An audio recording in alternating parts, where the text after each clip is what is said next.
మహిళలను దూషించిన కేసులో చేబ్రోలు కిరణ్ అనే వ్యక్తిని సొంత పార్టీ కార్యకర్తని అరెస్ట్ చేసి చంద్రబాబు నాయుడు గారు ప్రజల్లోకి ఎలాంటి సంకేతం ఇచ్చారనుకోవాలంటారు?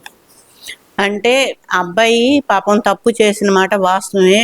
ఆడవాళ్ళని తిట్టకూడదు. తిట్టడం వల్ల అబ్బాయికి బాబు గారు శిక్ష వేశాడు.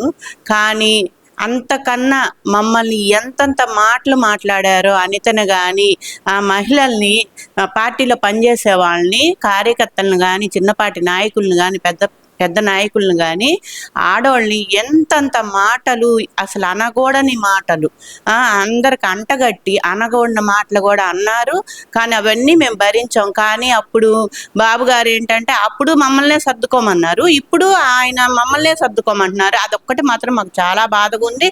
కానీ ఆ అబ్బాయి అంటం మాత్రం కొంచెం తప్పు కాబట్టి మేము కూడా దానికి అంగీకరించి, కడుపులో బాధ ఉన్న 2 రోజులు ఏడ్చాం. అనవసరంగా పిల్లోడు బిడ్డ ఇట్లాగా అయ్యాడు, పార్టీ మీద అభిమానం, మమ్మల్ని అన్నారనే కచ్చతోటి పార్టీ వచ్చింది కదా అని కొంచెం దూకుడు స్వభావంతో అన్నాడే తప్పితే అబ్బాయి పార్టీ మీద అభిమానము, ఆడవాళ్ళని అన్నారన్న కసి, వాళ్ళని కూడా అనాలనే కసితోటే అన్నాడు. కానీ ఆ అబ్బాయి కడుపులో ఉండి కాదు అని మేము అనుకుంటున్నాం.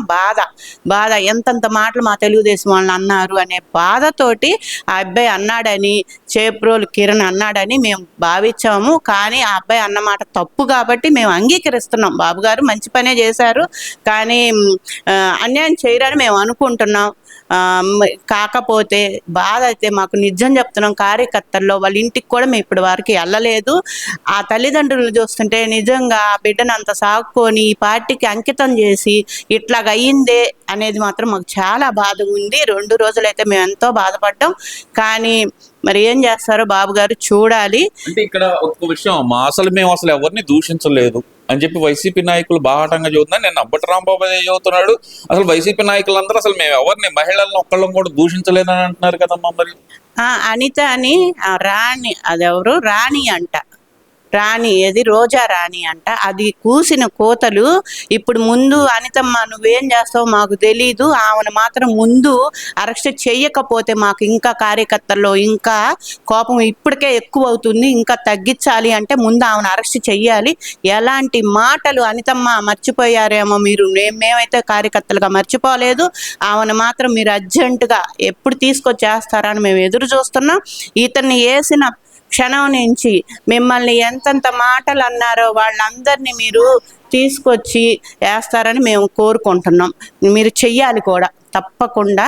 మీరు ఎవరైతే ఎంతంత మాటలు అన్నారో మీరు మర్చిపోయారేమో, మమ్మల్ని కార్యకర్తల్ని, చిన్నపాటి నాయకుల్ని, పెద్దపాటి నాయకుల్ని, ఆడవాళ్ళని ఎంతంత కూతలు కూశారో అవన్నీ మా దగ్గర లిస్ట్ ఉంది. మీరు మర్చిపోయినా మేము మర్చిపోము, మేమైతే వదిలిపెట్టేదే లేదు.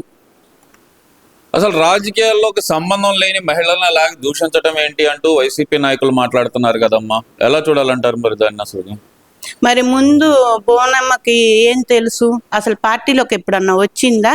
అసలు ఏమీ తెలియనామని సభలో ఎలాంటి మాటలు మాట్లాడి 74 సంవత్సరాల చంద్రబాబు నాయుడిని అంత కన్నీటి పర్యంతం చేశారు. అయినా కానీ అతన్ని చిత్రహింసలు చేశారు. ఆ వయసులో కూడా అంతలా మాటలు మాట్లాడి ఎంతంత మాటలు మాట్లాడారు. అప్పుడు జగన్ పక్క నవ్వాడే, జగన్కి సిగ్గు లేదా అని అడుగుతున్నాం మేము. ఇప్పుడు మా పార్టీ ఉన్నా లేకపోయినా కార్యకర్తలు అనేది ఒక పెద్ద బలము. కార్యకర్తలను ఏ పార్టీ వాళ్ళు ఎవరన్నా కూడా వదిలిపెట్టేది లేదు. నిన్న ఒక అతను వాగుతున్నాడు, విజయవాడలో వాగుతున్నాడు. మరి అలాంటి మాటలు మాట్లాడితే మేము చేతులు కట్టుకొని ఎందుకు ఉండాలి అని అడుగుతున్నాం మేము. పార్టీ వచ్చినప్పుడు మా నోర్లే మూపించాడు మా నాయకుడు, ఇప్పుడు మమ్మల్ని ఆగండి అంటున్నారు. ఎందుకు బాబు గారు మీరు మమ్మల్ని ఇంత తక్కువ చేస్తున్నారని మాకు భయం వేస్తుంది. బాబు గారు ఎందుకు ఇట్లా ఆలోచిస్తున్నారు మమ్మల్ని? ఇప్పుడు ఎందుకు మళ్ళీ అప్పుడు చేతులు మమ్మల్నే కట్టేశారు, ఇప్పుడు మమ్మల్నే కట్టేస్తున్నారు. ఇంకేంటి, మేము ఎక్కడ దూకాలి ఈ వీళ్ళతోటి? ఇంకా మేమే మాట్లాడాలా? పార్టీ వచ్చినా మేమే పడాలి, పార్టీ లేకపోయినా మేమే పడాలా? చెప్పండి బాబు గారు, మీరు చెప్పే దాన్ని బట్టే మేము ముందుకు వెళ్దామని అనుకుంటున్నాము. కానీ అదైతే మీరు ముందు వాళ్ళందరినీ అరెస్ట్ చెయ్యాలి. మేము చేబ్రోలు కిరణ్ అరెస్ట్ చేశారు, అదైతే తను అన్నాడు కాబట్టి చేశారు. మేము కూడా బాధపడినా, మేము ఎంతో బాధపడుతున్నాం, ఇప్పటికీ పడుతున్నాం. బాధపడినా కూడా మేము సర్దుకున్నాము. మీరు మంచిగా చేశారు, తిట్టడం తప్పే కదా ఆడవాళ్ళని, ఇప్పుడు నన్ను తిడితే ఒకటి వాళ్ళని తిడితే ఒకటి అని అనుకున్నాము, మేము సర్దుకున్నాం. కానీ ఇప్పుడు మమ్మల్ని అంతకుముందు తిట్టిన వాళ్ళందరి పేర్లు మేము చెప్తాము. మీరు అమ్మ అనితమ్మ, మీరు మాత్రం ఖచ్చితంగా ఆ రోజా రాణిని ఎంతమంది ఉన్నారో, ఎంతమంది తిట్టారో వాళ్ళందరి పేర్లు మీకు ఇస్తాము. మీరు మాత్రం తప్పకుండా వాళ్ళని అరెస్ట్ చెయ్యాలి. మిమ్మల్ని మేము ఎంత కాపాడుకున్నామో మీరు మర్చిపోయారేమో కానీ మేము మర్చిపోలేదు. కాబట్టి మీరు ఖచ్చితంగా వాళ్ళని తీసుకెళ్ళి జైల్లో వేస్తారని మేము ఆశిస్తున్నాం అమ్మ. మరి ఈ మధ్యకాలంలో చూస్తే గనక వదిన మరదళ్ళు ఇద్దరు దగ్గర అయినట్టున్నారమ్మా. ఏదైతే మొన్న వైఎస్ భారతి గారి మీద చేబ్రోలు కిరణ్ వ్యాఖ్యలు చేయగానే వైఎస్ షర్మిల సపోర్ట్ గా వచ్చి ట్వీట్లు వేయటం కానీ మాట్లాడటం కానీ ఎలా చూడొచ్చు అంటారు? కుటుంబం మొత్తం ఒక చాటగా చేరుతుంది అనుకోవచ్చు అంటారా మళ్ళీ? అమ్మ షర్మిలమ్మ, నిన్ను ఎలాంటి పసుపు చీర కట్టుకొని వెళ్ళావు బాబు గారి దగ్గరికి అని నిన్ను ఎంత ఏజ్ఞానంగా మాట్లాడారో మీ అన్న మర్చిపోయి ఉంటావమ్మా. మీ వదిన ఎలాంటి మాటలు మాట్లాడింది, మీ అన్న ఎలాంటి మాటలు మాట్లాడారు, మీరు అన్నీ మర్చిపోయారేమో. మీరు ఒకటే అని అందరికీ తెలిసిన విషయమే. మీరు డబల్ ఆడుతున్నారని కూడా మాకు తెలుసు. కాకపోతే ఏంటంటే ఆడబిడ్డగా మా దగ్గరికి వచ్చావు, మీరు కార్డు ఇవ్వటానికి మిమ్మల్ని ఆహ్వానించాలి కాబట్టి మా బాబు గారు కూడా ఆహ్వానించుంటారు. కానీ మీరిద్దరూ ఒకటే, దొందేనని ఎప్పుడు అందరు అనుకునే మాట ఇప్పుడు నిజం చేసావమ్మా. ఇక్కడ ఎలా చూడాలంటారు? మరి ఇదంతా జరుగుతున్నా సరే వైసీపీ నాయకుల్లో మాత్రం ఎందుకని వెనకడుగేయట్లేదంటారు? వైసీపీ నాయకులు ఇంతవరకు ఒకవైపున సొంత పార్టీ కార్యకర్తను అరెస్ట్ చేసినా సరే ఇంకా వైసీపీ నాయకులు కానీ కార్యకర్తలు కానీ మహిళలను దూషించే పనిలోనే ఉన్నారు. ఎందువల్ల అనుకోవచ్చు అంటారు? భయం లేకంటారా, లేదంటే మమ్మల్ని వదిలేస్తారులే అనే ధీమా అనుకోవాలంటారా? అదే ధీమానే.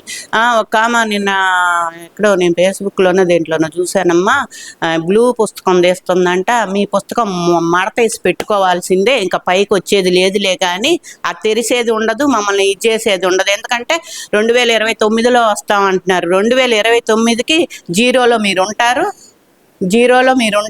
మీరేమి మీ బ్లూ పుస్తకం మడతేసి దాచిపెట్టుకోవాల్సిందే. రెడ్ పుస్తకం అంటే తప్పు చేసిన వాళ్ళనే మేము శిక్షిస్తున్నాం తప్పితే తప్పు చెయ్యకుండా ఉన్నోళ్ళ జోలికి మేము ఎవరి జోలికి రాలేదే.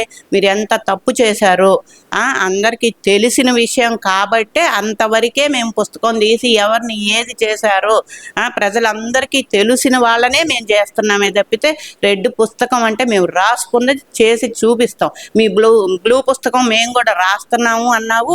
బ్లూ పుస్తకం మడత పెట్టుకొని దాచి పెట్టుకోవాల్సిన జీరో వచ్చి దేని మీరు మడత ఇప్పేది? ఇంకా మీరు ఏమన్నా పనులు చేస్తున్నారు? ఇప్పుడు కావాలని జనంలోకి ఉగ్రవాదుల్లాగా తయారయ్యారు అందరూ. ఎందుకంటే పైనుంచి ఏమైనా పథకాలు వస్తున్నా మనం అడ్డుపడాలి, వీళ్ళకి డబ్బు రాకూడదు, మనం చేసే పని వాళ్ళకి ఇది అడ్డం పడితే కానీ వీళ్ళకి అన్ని కంపెనీలు అవన్నీ ఆగిపోవాలని కుట్రతోటి చేస్తున్నారు. ప్రజలారా మీరు అందరూ గుర్తుపెట్టుకోండి, ఈ జగను చేసే కుట్రలో మనం భాగస్వాములు అవ్వద్దు. మన పార్టీని మనం గట్టిగా నిలుపుకోవటానికే ఇప్పుడు మళ్ళా ఇదంతా డ్రామా, వీళ్ళందరినీ చేస్తున్నారు అది ఇది అంటున్నారు. కానీ కార్యకర్తలు ఎవ్వరూ భయపడద్దు. అందరూ మన తెలుగుదేశం సపోర్ట్గా ఉండాలి, కూటమి సపోర్ట్గా ఉండాలి. అప్పుడే మనము జగన్మోహన్ రెడ్డికి జీరోలోకి తీసుకురావాలి. అంటే అందరం కట్టుగా ఉంటేనే, ఎవరు భయపడద్దు. కానీ బాబు గారు చేబ్రోలు కిరణ్ని చేయటానికి కారణాలు ఉన్నాయి కాబట్టే చేశారని ప్రజలందరూ అర్థం చేసుకొని కార్యకర్తలందరూ ధైర్యంగా ముందుకు రావాలని మేము కూడా పిలుపునిస్తున్నాం.